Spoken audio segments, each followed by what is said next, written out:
The targeting operation I've been subjected and tortured has been ongoing for a quarter of my life. The evidence acquired over many years pertains to a few aspects of my targeting, namely some form of state-engineered or sanctioned revenge porn. Today's video goes into weird mode once again. My always tortured sleep, because of the burning and aches to most of my body, caused me to climb off the balcony bed and get some very temporary sanctuary on the public landing. Another reason for going onto the third floor landing was my hearing things above me on the roof as I was on the bed. It was a windy night a few nights ago, but it wasn't the wind which made me suspicious.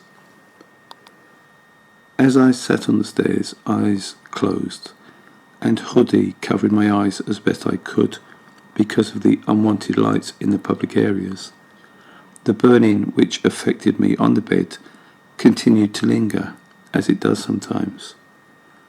Although my legs, arms, back, side, and other parts of my body are nightly affected from the burning sensations and aches when I'm on the bed, it was the burning to the right side of my face and trunk which continued to linger as I sat on the stairs.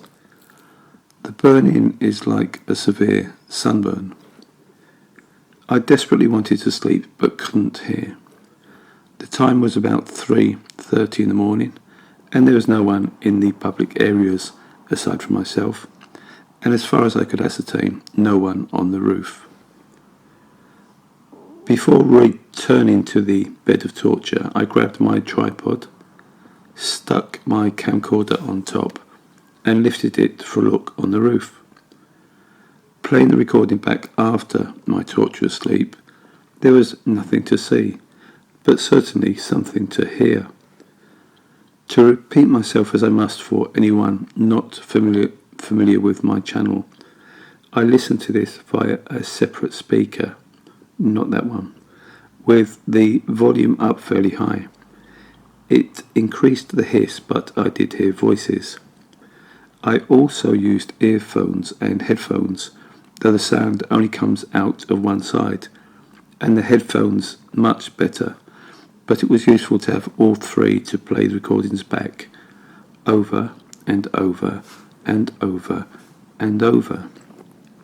And speaking of and over, I used to live in this town in Hampshire from the age of about 11 to 14, way back in time from about 1973 to 77. You wouldn't guess from the photo that I was very insecure, nervous, and with few friends, but I was, and being plagued by acne and acne rosacea didn't help.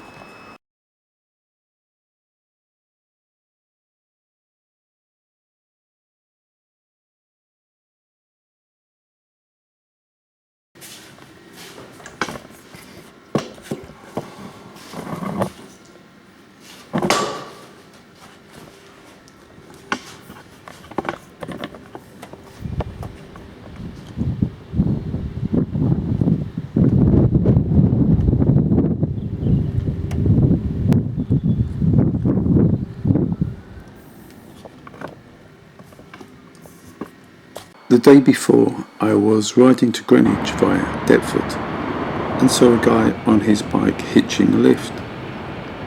If any younger cyclists are watching, hitching a lift this way is not cool and it's not clever. I switched my bike cam on to record some of his journey, and he did detach from his lift safely. Playing my recording back in the flat, there is a voice which seems to be accompanying my short recording of the hitcher. Multiple replays of this didn't really improve things, and I wonder whether what's said is decipherable. Even if you don't hear anything, you get to see this guy giving his legs a rest as he hitches a potentially dangerous lift.